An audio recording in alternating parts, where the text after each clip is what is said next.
What's up, my fellow collectors? This is Hisoka. Thank you all for coming back to the channel.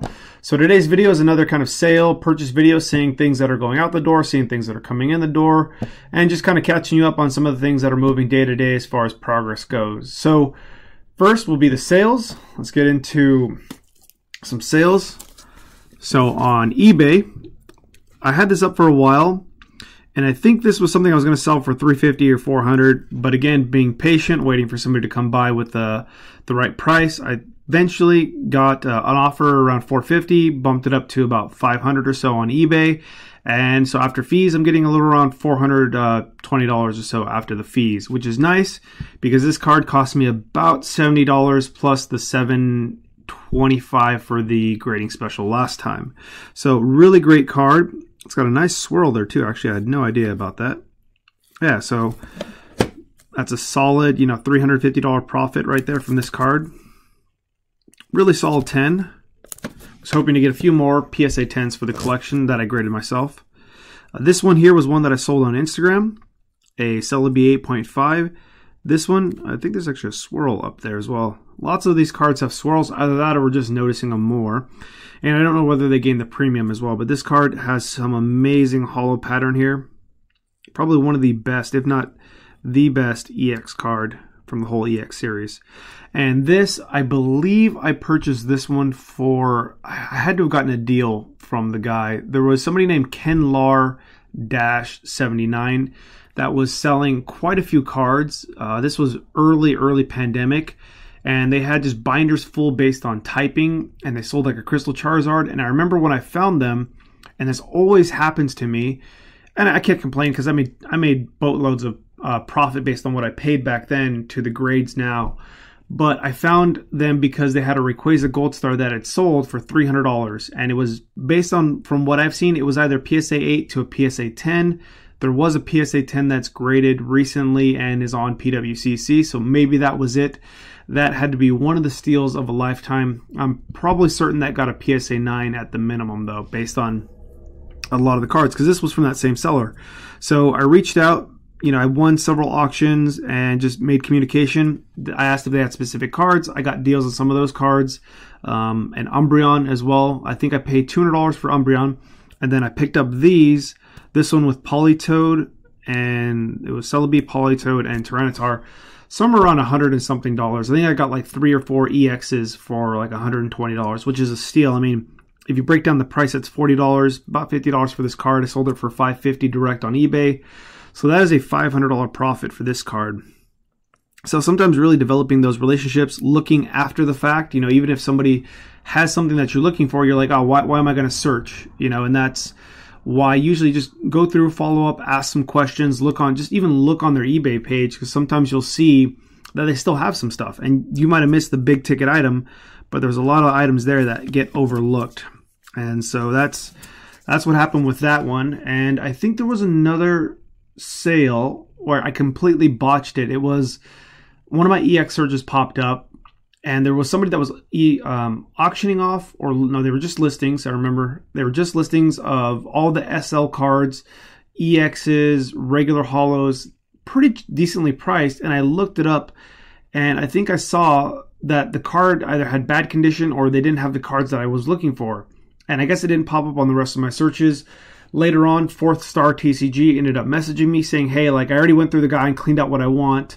Go ahead and take a look. And so I ended up going through. I got, I know there's a few cards.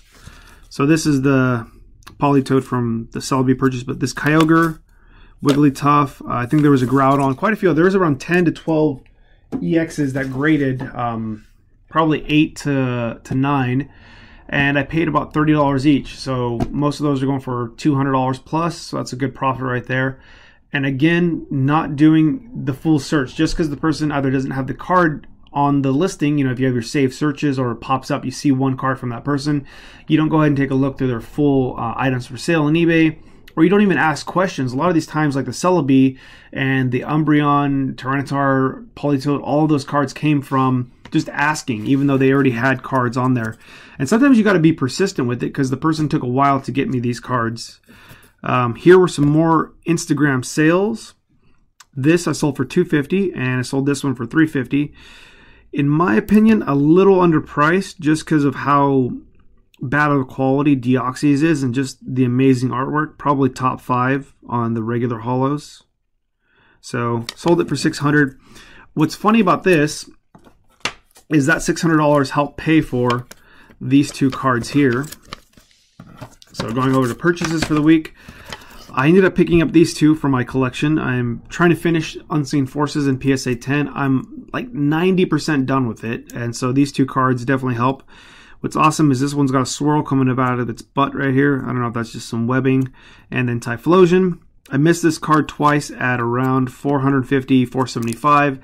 And with the sale of those 2 Deoxys cards, plus I sold this card in a PSA 9 for $430, $440 on eBay. So that's about $1,000.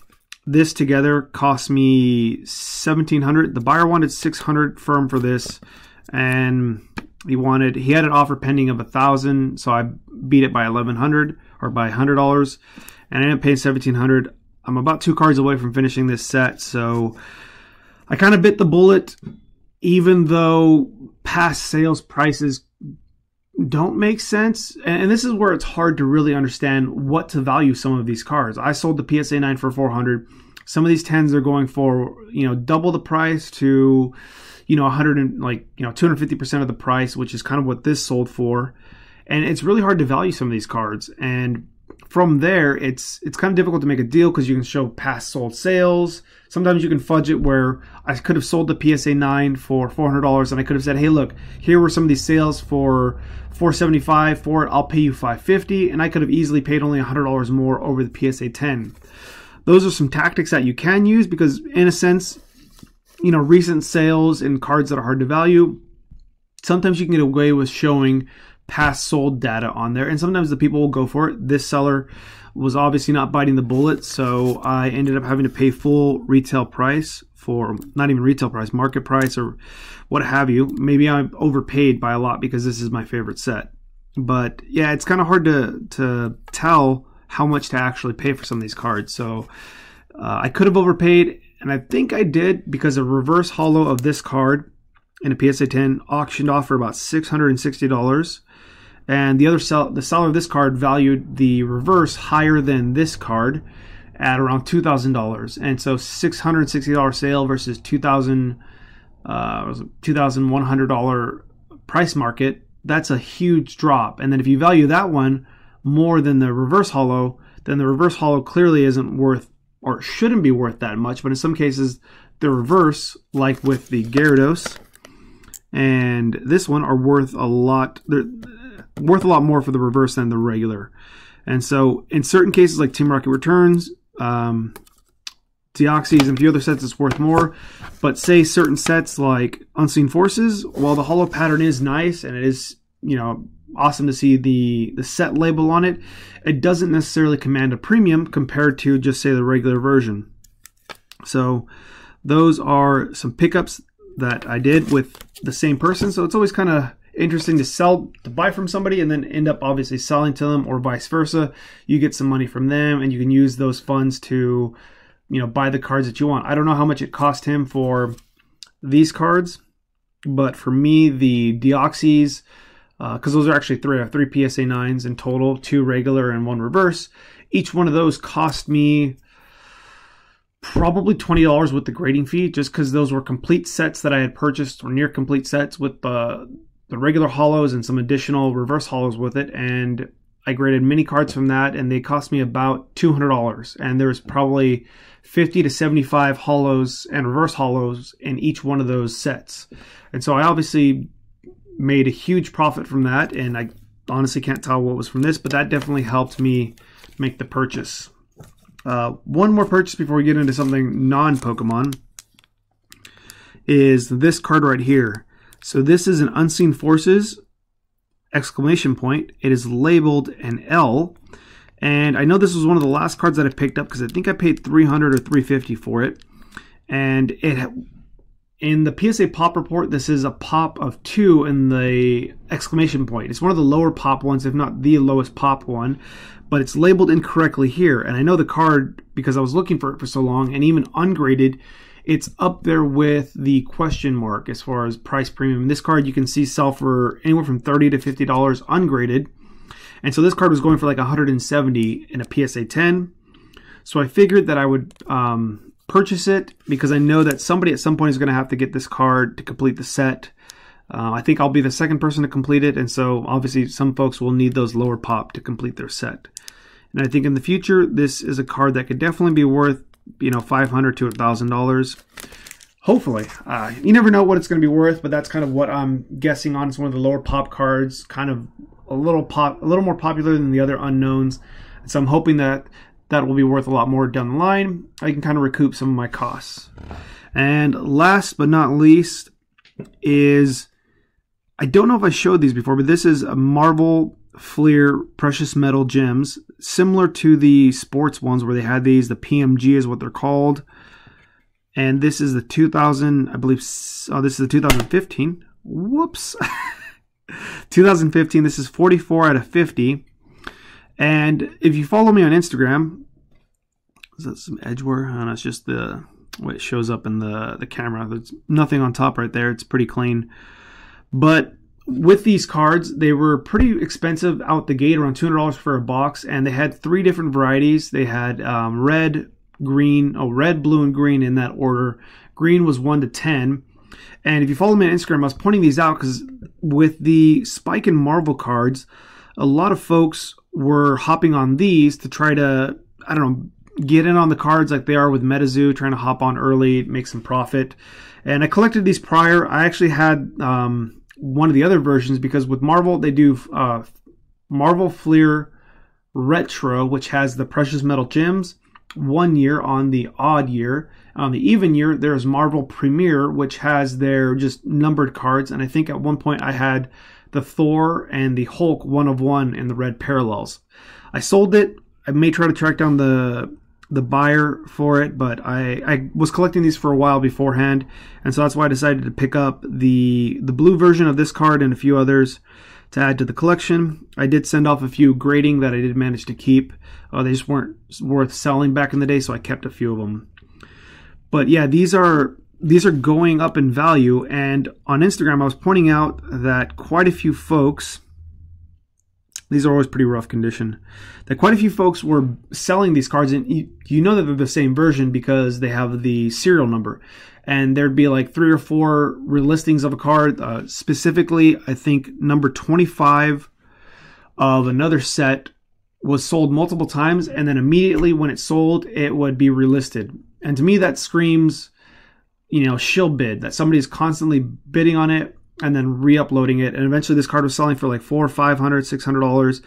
And then eventually the seller put it on eBay for $250 or best offer. I put $200, and shortly after they accepted. And what's funny is I believe this one and the 25 had sold recently on auction, and they sold basically for the same price that the sellers themselves ended up getting later. So I don't know whether that's folks trying to basically buy to immediately flip, thinking it's going to do what Pokemon did, where you could sell it within a few weeks to a month for 50 to 100% more than what you originally paid. But that's kind of what I was seeing with Marvel, and the prices are kind of going up, but also kind of going down. And it's hard to tell what exactly is going on because the cards were somewhat expensive beforehand. I think I paid $300 for the, was it 2013 or 2012? 2012 is Marvel Premier, which was that version. And then I think 2014 was when they had the 1 of 1s in there, the red parallel. And it was the Hulk with the space armor. It was a little different. But those versions, those cost me about $300 for the 1 of 1s. And so those, I mean, I imagine today that would go for $1,000 to $1,500 probably, if not more. And then we also haven't seen the gold versions of some of these cards where it's a 1 of 1 card in the Precious Metal Gems, which seems to be more valuable than the Marvel Premier versions of the cards. So I'm just collecting what I enjoy just because I've enjoyed Hulk, one of my favorite characters. But there's what it seems to be kind of heavy shilling and speculation going on with a lot of these Marvel cards. So I don't know. I've heard warnings from Alpha Investments talking about some big person had sent off, I don't know, several hundred complete sets to PSA prior to the shutdown to have them graded.